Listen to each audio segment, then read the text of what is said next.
Assalamualaikum warahmatullahi wabarakatuh. Selamat bertemu kembali.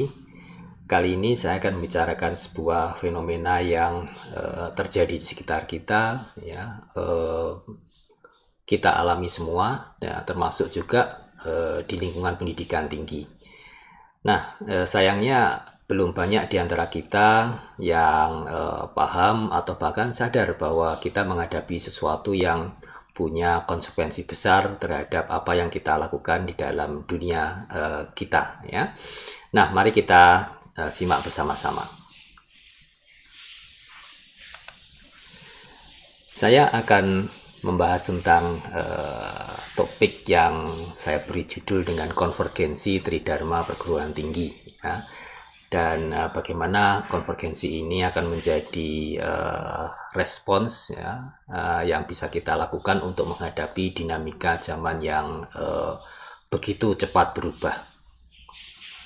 Nah, baik, saya akan memulai dengan menjelaskan atau ini untuk menyamakan sudut pandang saja yang dimaksud dengan konvergensi itu sebetulnya apa.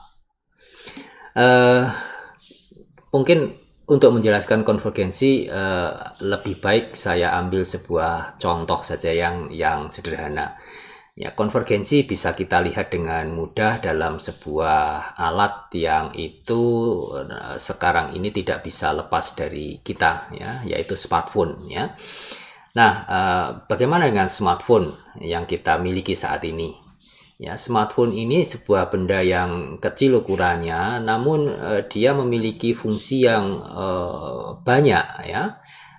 Sebut saja misalkan, ya, fungsi utamanya tentu saja adalah untuk berkomunikasi, ya, untuk menelpon, ya, untuk mengirimkan SMS atau pesan-pesan melalui WhatsApp atau media-media sosial yang lain, ya.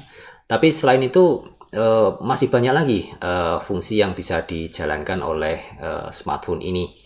Ya, kalau kita misalkan sedang ingin bersantai, kita bisa mendengarkan musik, kita bisa menonton film, ya, atau kita juga bisa menggunakannya untuk bekerja, untuk mendukung pekerjaan kita, ya, mengirimkan email atau bahkan bekerja dengan dokumen-dokumen, ya, meskipun tidak sepraktis atau semudah menggunakan laptop atau desktop, tetapi dengan laptop, dengan smartphone pun kita juga bisa bekerja dengan dokumen, kan?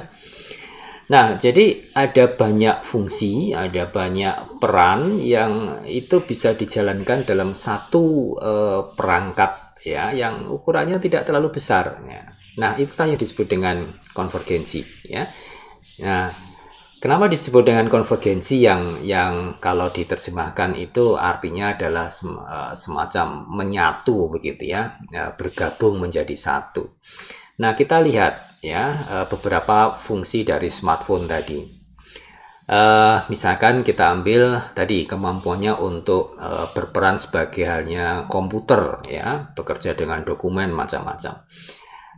Kita ambil juga misalkan perannya sebagai alat untuk entertainment, ya, atau perannya sebagai alat komunikasi tadi, ya. Nah, kalau kita lihat, ya, tiga peran tadi, ya, sebagai komputer, sebagai alat untuk hiburan, dan sebagai alat untuk komunikasi, ya, itu kan dulu sebelum ada smartphone itu ketiga peran itu dijalankan oleh peralatan-peralatan yang sama sekali berbeda, ya kan? Ya, komputer, ya, alatnya desktop yang gede semacam itu, ya, zaman dulu.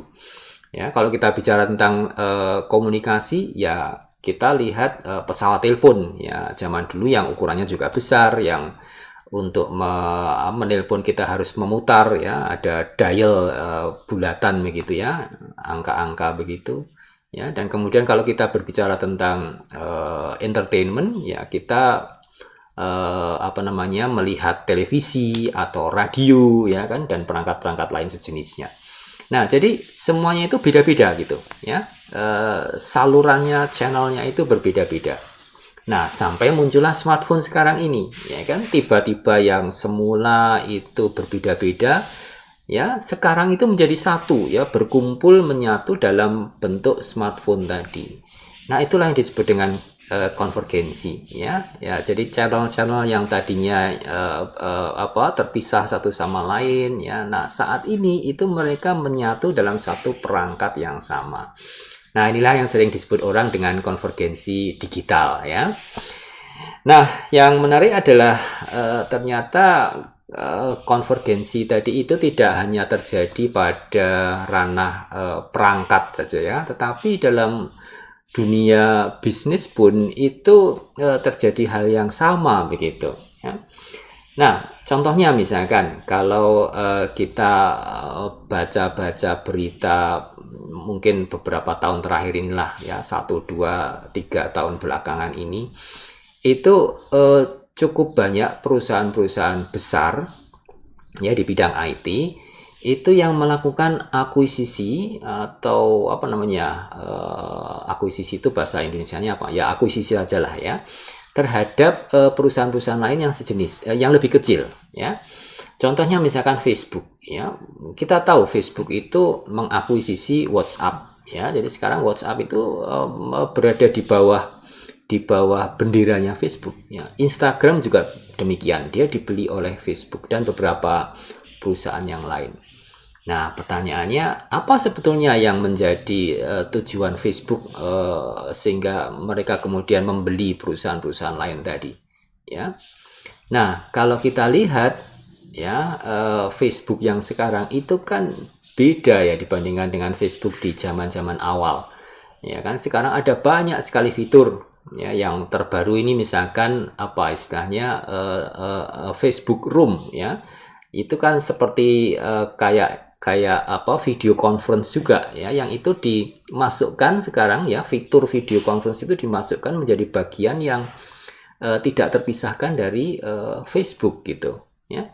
Nah, jadi kalau kita lihat, ya, video conference itu kan sebetulnya spesialisasinya dari Instagram, yang mereka memang bermain di dunia visual, ya kan, ya, video, gambar itu kan spesialisasinya Instagram, ya kan. Lalu ada Facebook chat, ya kan. Ya, kita dengan mudah bisa mengasosiasikan itu dengan WhatsApp misalkan, yang memang sejak dulu punya spesialisasi di sana, ya. Kamera 360, ya, yang bisa memberikan kesan virtual reality misalkan. Nah, itu adalah spesialisasi dari perusahaan namanya Oculus VR, yang itu juga dibeli oleh Facebook, ya.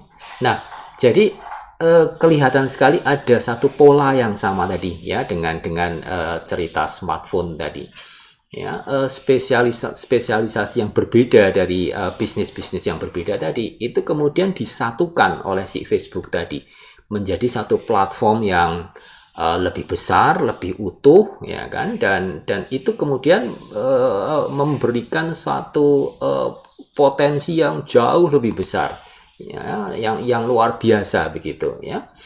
Nah, inilah yang kemudian dilakukan oleh Facebook, dan Google juga melakukan hal yang sama, ya. Dia juga mengakuisisi beberapa perusahaan yang lebih kecil-kecil, tapi mereka punya spesialisasi sendiri-sendiri, ya. Nah, jadi sebetulnya apa yang ingin diraih dengan mengkonvergenkan bisnis tadi? Sebetulnya sama motivasinya, ya. Jadi konvergensi itu sebenarnya menawarkan suatu peluang untuk membangun kekuatan yang lebih besar, ya, membangun potensi yang lebih besar, ya. Nah, pembangunan kekuatan atau potensi tadi itu dilakukan dengan cara ini, mix and match, ya kan, memasang-masangkan gitu, ya. Jadi tadi misalkan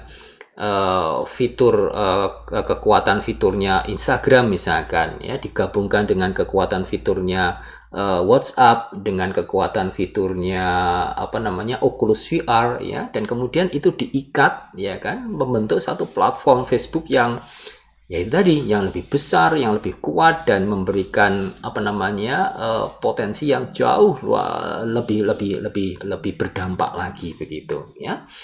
Nah, jadi ada dua hal penting di dalam konvergensi ini. Yang pertama adalah tentu saja komponennya, ya, komponen-komponen apa yang ingin dikonvergenkan, ya. Dan yang kedua adalah bagaimana komponen-komponen tadi itu di mix and match tadi, disatukan, dikonvergenkan, ya, dikomposisikan sehingga membentuk satu struktur baru yang memiliki potensi yang jauh lebih besar tadi, ya. Nah, itu kira-kira yang ingin saya sampaikan sebagai pengantar, ya, tentang apa yang terjadi di sekitar kita saat ini, ya. Kalau dicari contoh yang lain masih banyak juga gitu, ya. Jadi contohnya misalkan saya berikan satu lagi, misalkan komunikasi, ya kan. Kalau zaman dulu, ya, mode komunikasi itu kan macam-macam, ya kan. Ada yang lewat surat, ada yang lewat telepon, ya, suara gitu, ya, ada yang lewat data dan sebagainya, ya. Masing-masing itu punya channel sendiri-sendiri zaman dulu begitu, ya. Tapi apa yang terjadi dengan sekarang, ya kan, semuanya itu lewat internet, ya, semuanya itu dijalankan secara elektronis, secara digital, ya kan. Nah, itu juga merupakan salah satu contoh konvergensi yang luar biasa dan itu ada sekarang di sekitar kita. Kita menggunakan itu, ya. Nah, baik. Saya mau switch sebentar ke topik yang berbeda nih, ya. Nah, kalau kita lihat sisi lain dari kehidupan kita saat ini, ya. Mungkin pernah mendengar istilah VUCA gitu, ya. Ini singkatan dari volatility, uncertainty, complexity, dan ambiguity. Nah, VUCA ini sebuah istilah yang menunjukkan karakteristik dari apa yang kita alami saat ini gitu, ya. Nah, kita tahu bahwa zaman sekarang itu volatile. Volatile itu artinya mudah berubah, ya. Uncertain itu artinya ya tidak jelas ini mau kemana, ya. Contoh aja misalkan pandemi COVID ini, kita tidak tahu kapan COVID ini akan berakhir. Tidak ada seorang pun yang bisa memprediksi dengan pasti, ya. Kemudian complexity, ya. Kalau kita lihat itu sekarang sebuah urusan atau masalah itu pasti keterkaitannya itu banyak, ya. Jadi hampir tidak ada masalah yang betul-betul itu berdiri sendiri. Pasti dia akan terkait atau mengait dengan banyak hal yang berbeda yang lainnya begitu, ya. Sehingga kemudian ini membuat situasinya menjadi rumit, menjadi kompleks, ya. Dan ada juga ciri ambiguity, ya, tidak jelas juga, ya, maksudnya itu apa gitu, ya. Nah, jadi ciri-ciri semacam inilah yang ada, yang hadir juga di sekitar kita saat ini, ya. Nah, kalau kita mau lebih spesifik lagi di dunia pendidikan, situasi VUCA tadi juga kelihatan begitu, ya. Jadi sebagai contoh misalkan saya ambil sebuah survei yang dilakukan oleh World Economic Forum, ya. Mereka melakukan survei ini tahun 2018. Yang disurvei adalah mereka bukan survei, studi, yang mereka ingin mengkaji sebetulnya 10 tahun, 20 tahun, 30 tahun yang akan datang itu landscape dunia pekerjaan itu seperti apa sih, ya. Nah, mereka melakukan kajian dan temuannya cukup mengagetkan gitu, ya. Jadi landscape dunia kerja di masa yang akan datang itu akan jauh berbeda dibandingkan dengan landscape dunia kerja saat ini, ya. Nah, demikian pula dengan keterampilan-keterampilan yang dibutuhkan untuk survive, untuk menjalani landscape di masa datang tadi, ya. Jadi contohnya misalkan di masa depan itu kata si World Economic Forum itu yang dipentingkan itu adalah higher cognitive skills, ya. Jadi kemampuan atau keterampilan kognitif tapi yang ordernya itu lebih tinggi, ya. Jadi contohnya misalkan kemampuan untuk melakukan analisis, ya, kemampuan untuk bisa menghubung-hubungkan fakta, ya, kemampuan untuk melakukan problem solving, ya. Nah, itu adalah contoh-contoh dari keterampilan higher cognitive skills tadi gitu, dan itulah yang menjadi ciri kebutuhan dari dunia kerja masa depan, ya. Contoh lagi misalkan kata si WEF itu yang sangat dibutuhkan itu adalah social and emotional skills, ya, keterampilan untuk bersosialisasi, untuk apa namanya bekerja dalam lingkungan yang heterogen, ya, yang multikultural, kemampuan berkomunikasi, kemampuan berempati, ya. Nah, hal-hal semacam itu sangat penting di masa depan, ya. Nah, jadi pertanyaannya kan kemudian bagi kita ya yang bergerak di bidang pendidikan tinggi, siapkah kita untuk menghadapi semua itu? Ya, apakah yang kita lakukan di kampus-kampus kita itu sudah mengarah ke kebutuhan masa depan seperti itu tadi gitu? Ya, itu kan pertanyaan yang sangat mendasar bagi kita gitu. Ya, it is our core business kan? Ya. Nah, saya ambil satu contoh lagi tentang apa yang kita hadapi, ya, tidak dalam masa yang jauh ke depan, tapi ini mungkin akan mulai terasa dalam beberapa tahun berikut ini gitu ya. Nah, beberapa bulan yang lalu itu Google itu membuat suatu apa namanya ya gebrakan gitu yang mengejutkan ya.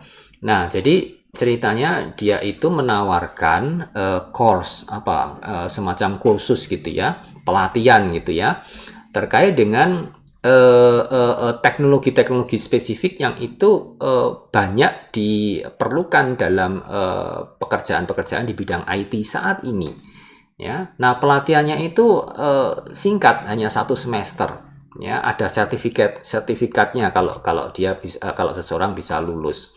Nah, biayanya juga tidak terlalu mahal, sekitar $50 per bulan atau sekitar $300 lah per semester per paket tadi. Nah, tapi yang mengejutkan adalah Google bilang bahwa mereka itu akan menghargai sertifikat dari pelatihan-pelatihan semacam ini itu sama dengan ijazah sarjana yang itu ditempuh dalam waktu 4 tahun. Ya, jadi di slide itu ya, in our own hiring, we will now treat these new career certificates as the equivalent of a 4-year degree for related roles. Ya, bayangkan ya ijazah yang itu harus dikejar dulu selama 4 tahun itu sekarang dari kacamatanya Google itu dihargai sama dengan tadi sertifikat yang bisa didapatkan hanya dalam waktu 6 bulan. Nah, ini kan juga sesuatu yang disrupsi yang luar biasa bagi dunia pendidikan tinggi. Ya, dan ingat ini Google, ya kan, sebuah perusahaan yang menjadi kiblat, ya, menjadi trendsetter. Kalau Google sudah berani mengatakan seperti itu, ya nanti kita lihat saja dalam waktu yang tidak terlalu lama akan semakin banyak perusahaan-perusahaan yang sejenis yang juga akan melakukan hal yang sama atau mirip dengan itulah. Ya, nah kalau itu terjadi, apa yang kemudian terjadi dengan kita perguruan tinggi konvensional begitu? Ya, ini sesuatu pertanyaan yang sangat mendasar juga yang harus kita pertimbangkan.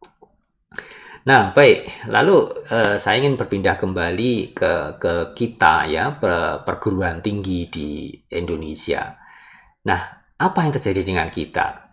Ya, sebetulnya kalau kita coba lihat secara mendasar, perguruan tinggi di Indonesia itu sebenarnya sudah punya landasan yang bagus gitu ya, yang lengkap, yang kokoh, yaitu Tridharma perguruan tinggi ya. Jadi ada 3 pilar utama yang itu membentuk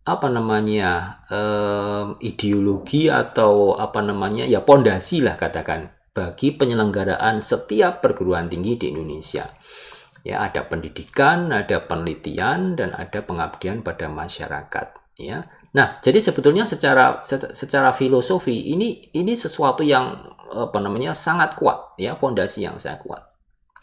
Nah, sayangnya ya selama ini bagaimana ketika pondasi itu diperlakukan itu yang menurut saya itu masih belum pas, belum optimal begitu ya. Apa yang terjadi?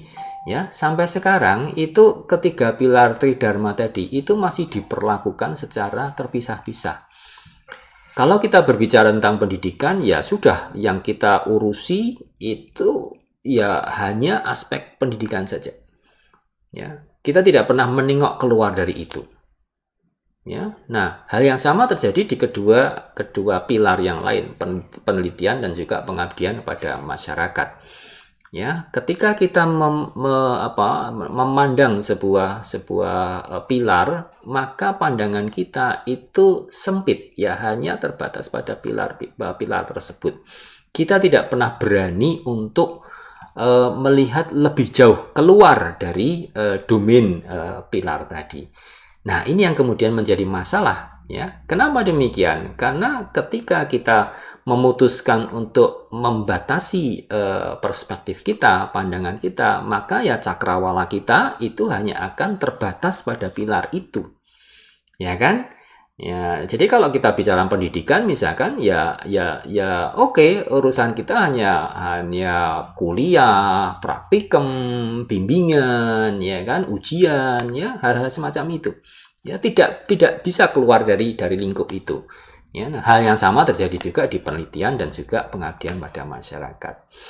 Nah, pendekatan secara terpisah-pisah semacam inilah yang kemudian membuat gerak langkah kita itu menjadi tidak fleksibel, karena begitu kita berpikir untuk keluar dari dari lingkup boundary tadi, scope tadi, itu kemudian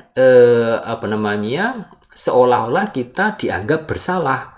Oh, tidak boleh. Ya kan, kalau bicara pendidikan ya urusannya hanya pendidikan saja, bicara penelitian hanya urusannya penelitian saja, tidak boleh keluar dari situ, ya. Jadi ada anggapan, ada pandangan yang semacam itu. Nah, itulah yang menurut saya justru merugikan kita dalam menghadapi dinamika yang luar biasa tadi, ya.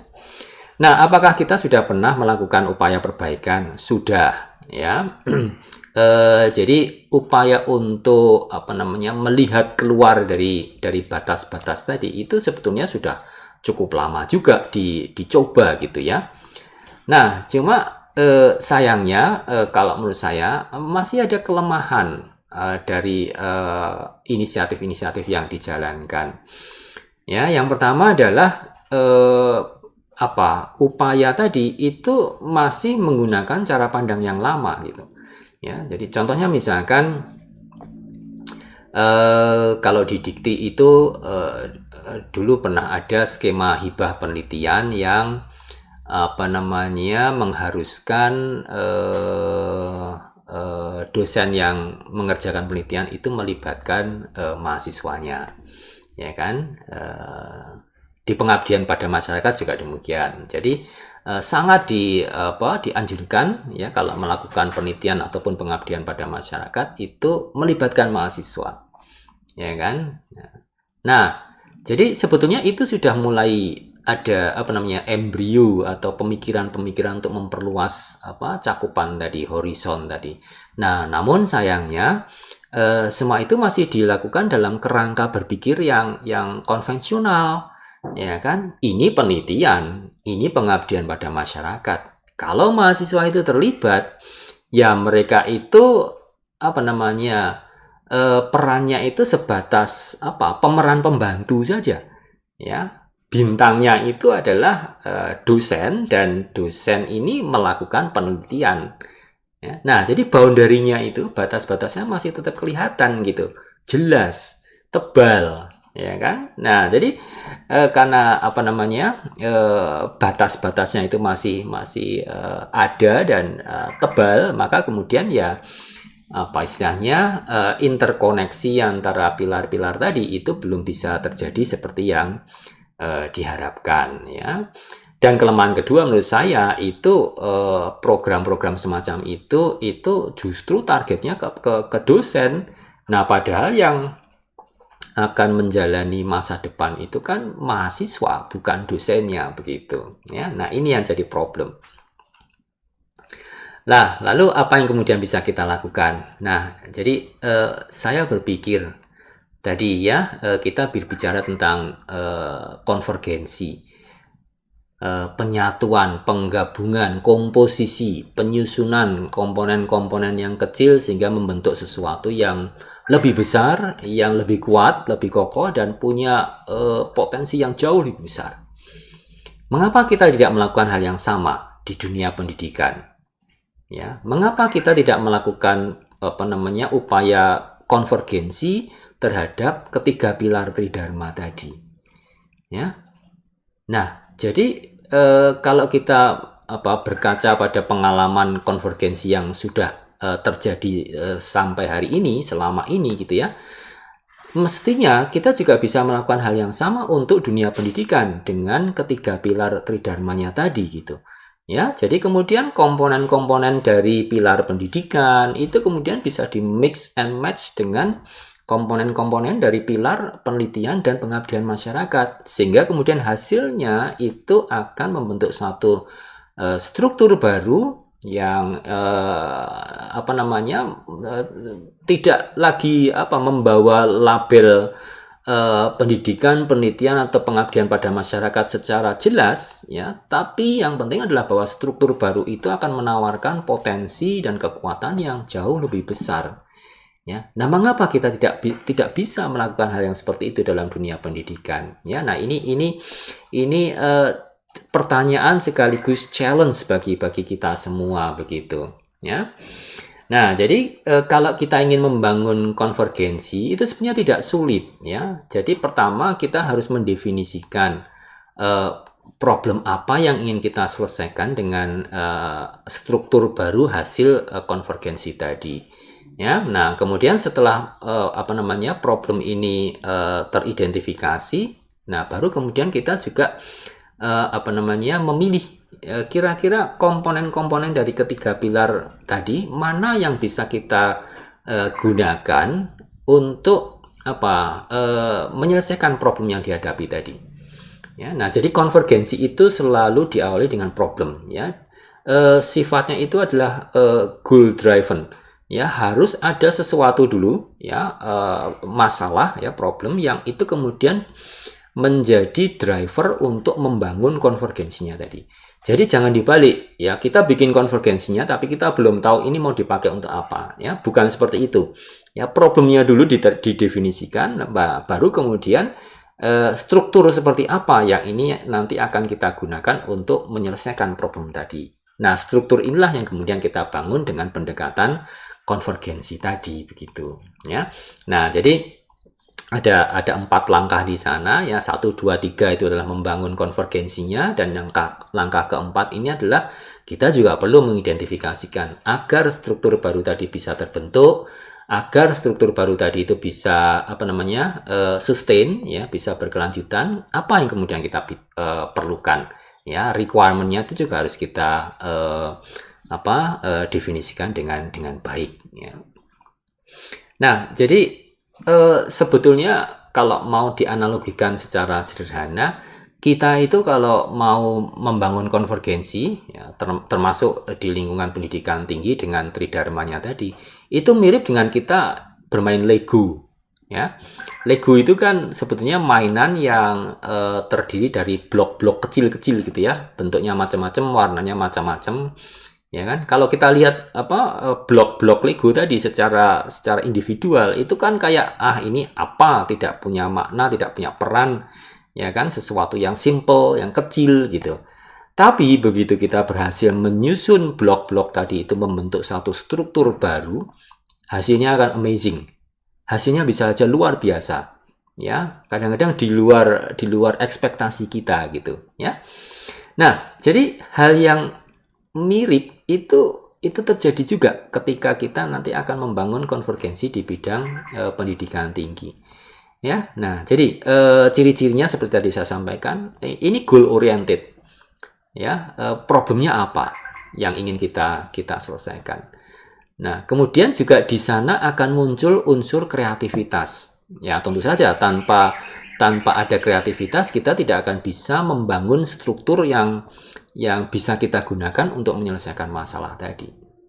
Ya, dan kemampuan untuk melakukan mix and match tadi itu penting. Dan satu hal lagi yang menurut saya paling krusial itu adalah adanya kebebasan. Ya, jadi kalau kita bermain Lego itu kan pikiran kita itu kan bebas, ya kan? Kita mau merancang struktur seperti apa itu kan freedomnya itu tinggi sekali.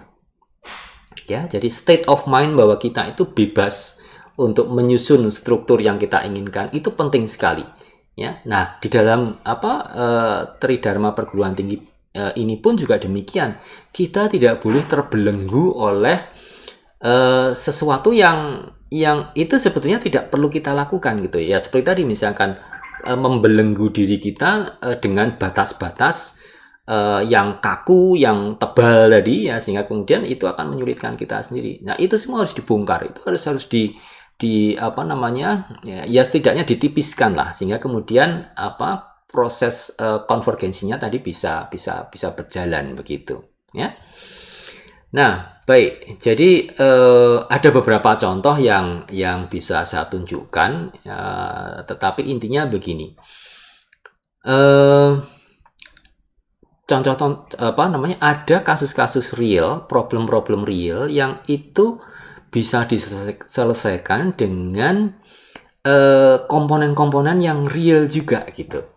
Ya. Nah, ini yang menarik. Jadi sebetulnya konvergensi itu bisa kita lakukan saat ini gitu. Ya. Tidak harus menunggu besok atau tahun depan gitu ya. Saat ini pun itu kita sudah bisa melakukan konvergensi. Karena apa?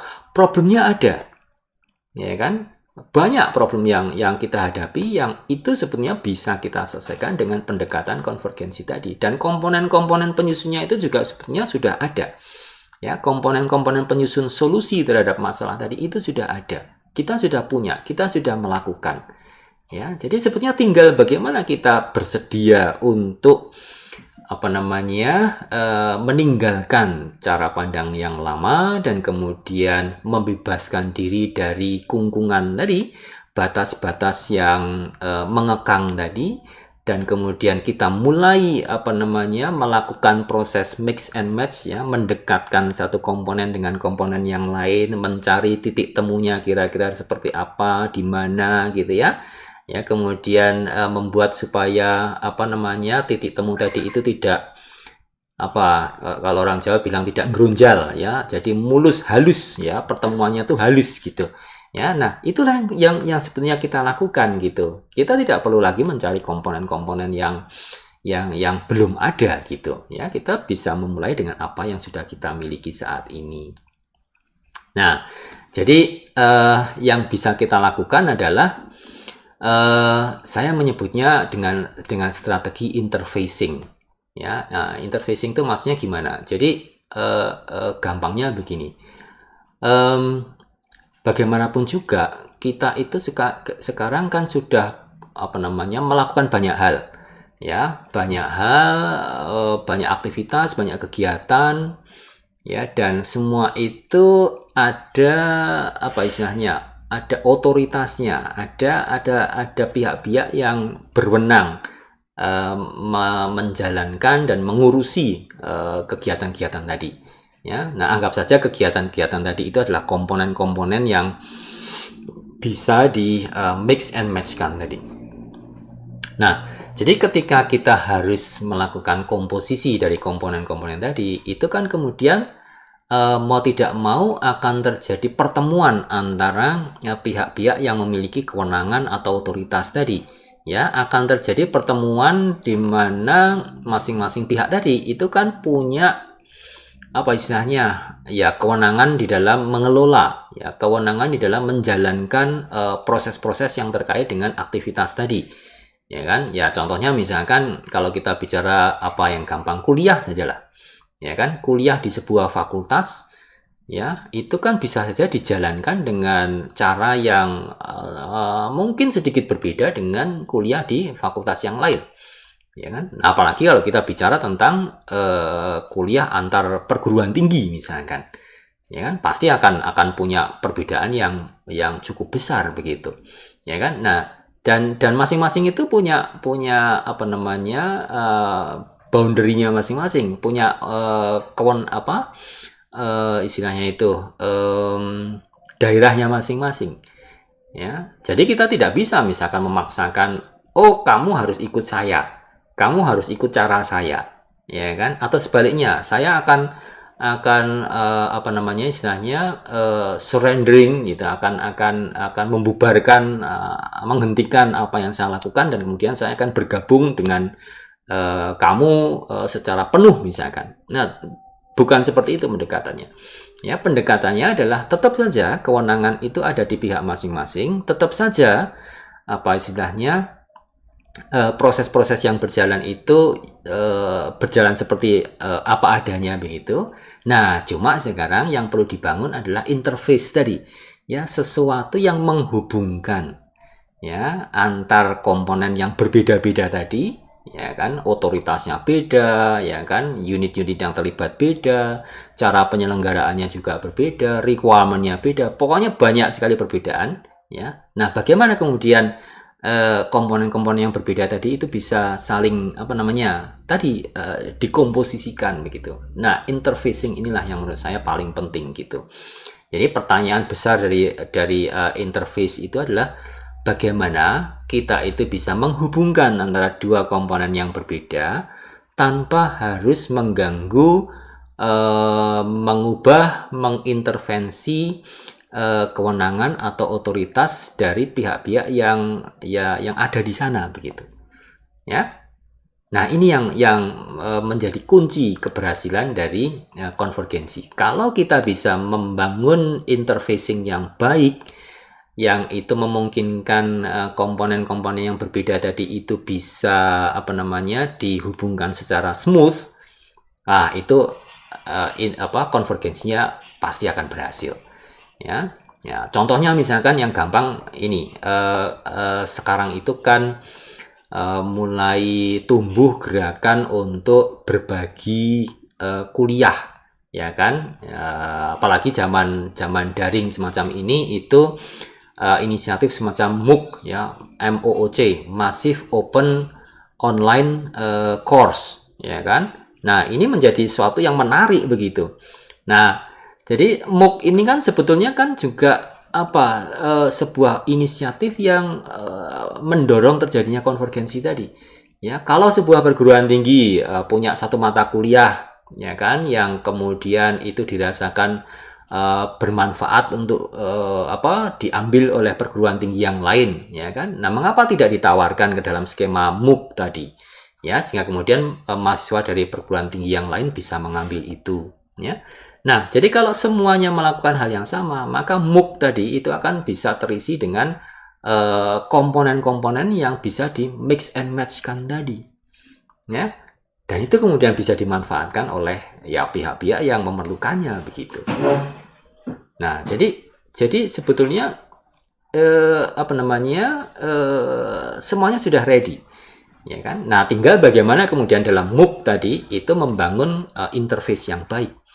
Ya, bagaimana misalkan tentang dosennya, bagaimana tentang SKS-nya, bagaimana tentang asesmen dan evaluasinya, ya. Nah, hal-hal semacam itulah yang kemudian perlu difikirkan, ya, sehingga kemudian dengan satu kesepakatan yang memang itu disepakati oleh semua pihak. Nah, maka kemudian program MOOC tadi itu bisa berjalan, ya. Nah, kesepakatan semacam itulah yang nanti akan membentuk interface antar komponen tadi, ya. Nah, sekali lagi itu yang paling penting menurut saya untuk mewujudkan konvergensi, ya.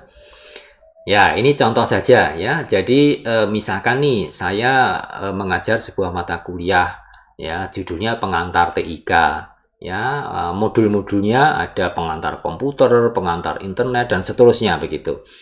Nah, saya kemudian berpikir, oh, saya punya modul kuliah pengantar internet, pengantar pemrograman misalkan, yang itu bisa saja bermanfaat bagi pihak lain.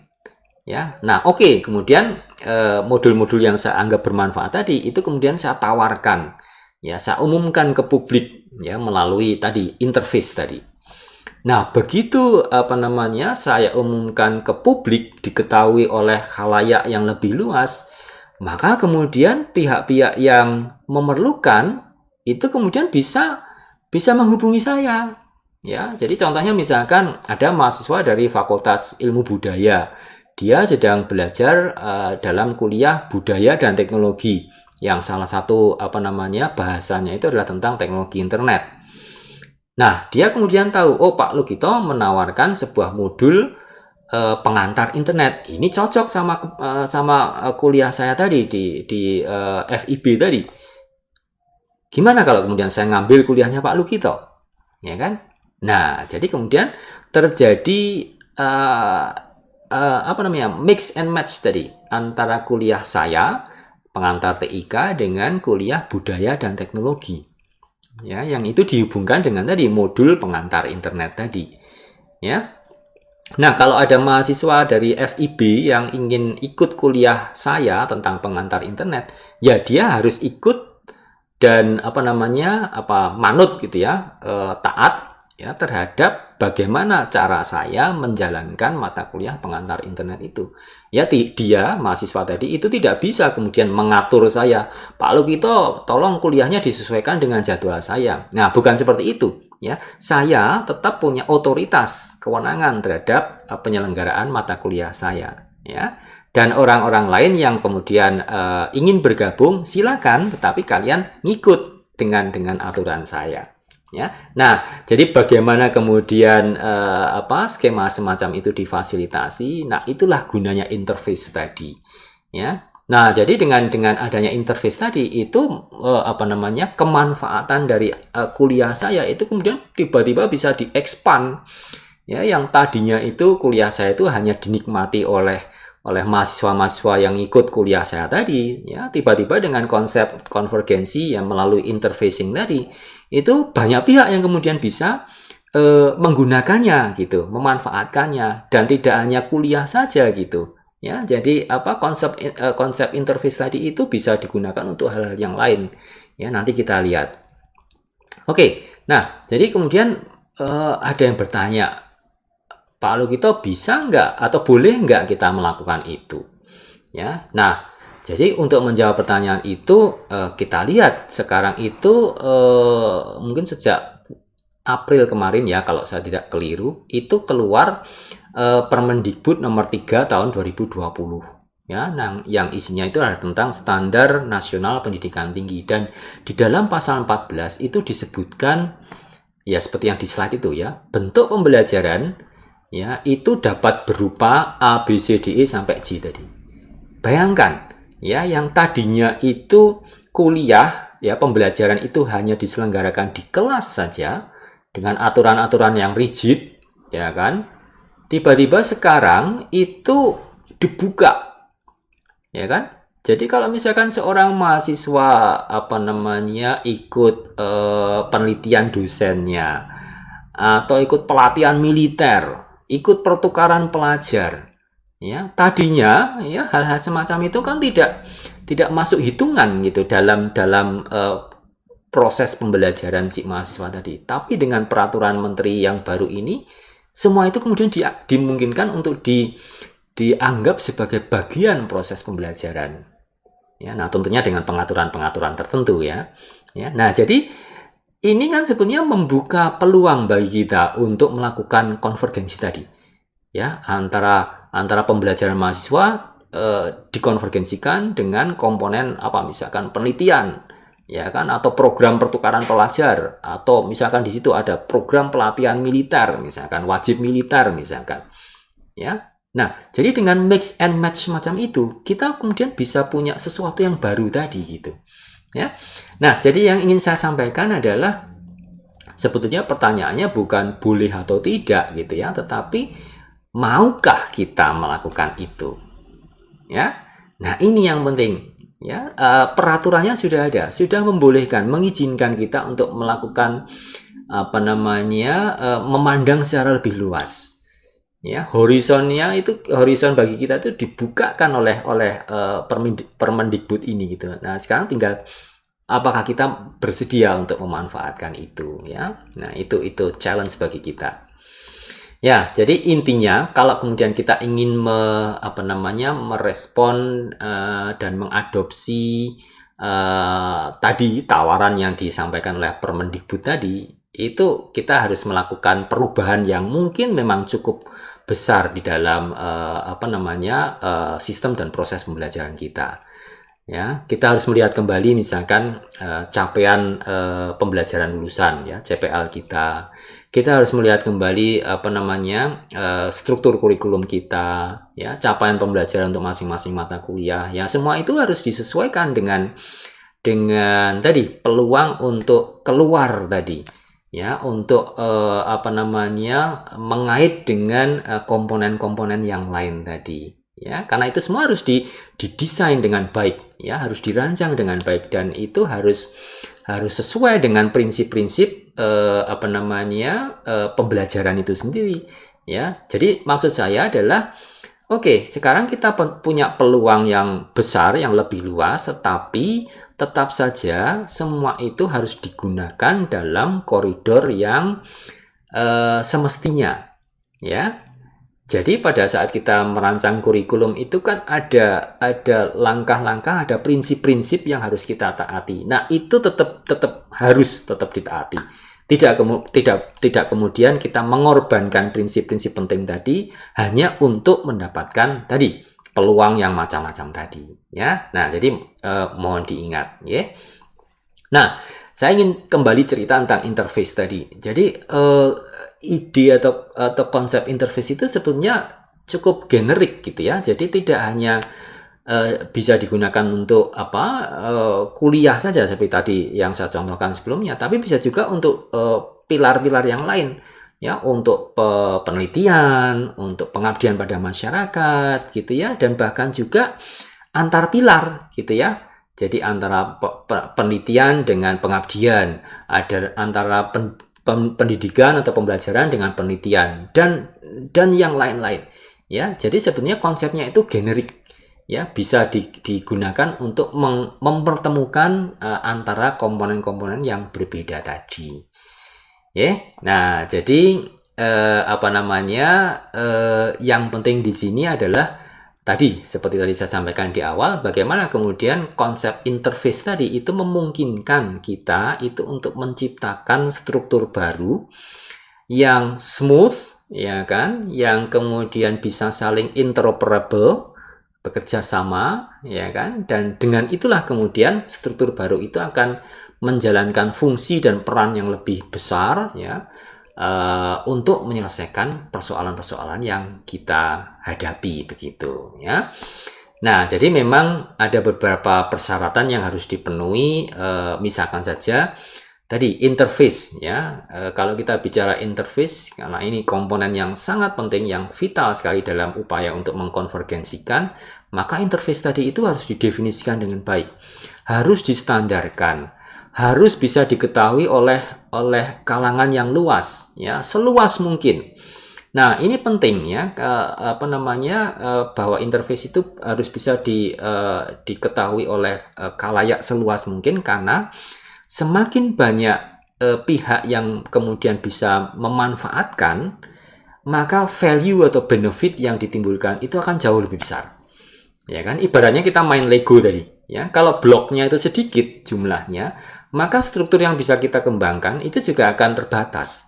Tapi begitu kita punya berkotak-kotak box Lego, ya, dengan komponen yang amat beraneka ragam, maka peluang kita pun untuk membangun struktur yang lebih bervariasi, lebih powerful itu juga akan semakin besar, ya. Nah, ini pun juga demikian, ya. Oke. Nah, jadi tadi sudah saya sampaikan, standarisasi, sosialisasi, ya, kemudian mekanisme interfacing-nya itu harus dipikirkan dengan baik, begitu, ya. Nah, tapi ini masalah teknis, ya. Itu akan hal-hal semacam ini akan muncul ketika kita itu sudah sepakat tentang tadi konvergensi tadi, ya. Hal-hal semacam ini baru akan kita hadapi ketika kita sudah berniat untuk oke, ayo kita membangun konvergensi, ya. Jadi tentu saja tahap pertama adalah niat dulu, ya. dan untuk bisa berniat untuk mengembangkan konvergensi, ya, menurut saya yang paling penting adalah mengubah mindset, ya, cara berpikir kita, cara pandang kita, ya, yang tadinya itu cara pikir bahwa semuanya itu adalah milik saya, ya, kalau saya punya kuliah, yaitu kuliah saya, yang ikut adalah mahasiswa-mahasiswa saya saja, ya. Nah, hal semacam itu tidak lagi bisa dipertahankan, ya. Nah, sekarang yang harus dibangun adalah cara berpikir berbagi atau share, ya. Kalau saya punya kuliah, maka kira-kira kuliah saya ini itu bisa dimanfaatkan oleh siapa saja ya. Nah, itu loh. Cara berpikir semacam itu yang perlu kita kembangkan. Ya, apa yang bisa kita bagikan? Apa yang bisa kita berikan kepada pihak lain dari apa yang kita miliki? Ya, itu yang pertama. Dan yang kedua adalah terkait dengan modularitas dan komposisi. Jadi, maksudnya begini. Apapun yang kita lakukan itu bisa saja itu merupakan bagian dari sesuatu yang lebih besar. Jadi maksudnya begini, apapun yang kita lakukan itu bisa saja punya komponen-komponen yang itu dikontribusikan oleh orang-orang lain gitu loh. Ya. Jadi tidak harus semuanya itu kita sendiri yang melakukan. Bisa saja yang kita lakukan itu dikontribusikan oleh orang lain. Ya, ada komponen-komponen yang itu berasal dari pihak lain yang itu kemudian masuk dan menjadi bagian dari apa yang kita kerjakan. Ya. Nah, ini penting. Jadi mindset yang sifatnya itu eksklusif, yang sifatnya soliter, ya, yang sifatnya homogen itu harus ditinggalkan. Ya, karena konvergensi itu naturalnya itu adalah heterogen. Ya, komposisi itu kan berarti kan warnanya macam-macam. Ya kan? Bentuknya macam-macam. Ya. Nah, itu kira-kira yang bisa saya sampaikan. Jadi ini gimana? Oke. Jadi itu yang bisa saya sampaikan terkait dengan ide konvergensi. Ide yang sebenarnya sederhana, sudah terjadi di sekitar kita, ya kan, banyak contohnya, dan bahannya itu sebenarnya sudah ada. Kita sudah punya, kita sudah melakukan. Tinggal bagaimana kemudian kita memulai itu dari diri kita sendiri, meniatkan itu dan kemudian menyiapkannya dengan baik. Ya, nah dengan konvergensi semacam itulah kemudian kita nanti akan menghadapi dunia yang penuh dengan ketidakjelasan tadi, VUCA tadi, dan dengan konvergensi itulah kita nanti akan menghadapi tantangan-tantangan pendidikan tinggi di masa yang akan datang. Ya, seperti tadi sudah saya sampaikan. Demikian, terima kasih atas perhatiannya. Semoga bisa memberikan manfaat bagi kita semua. Assalamualaikum warahmatullahi wabarakatuh.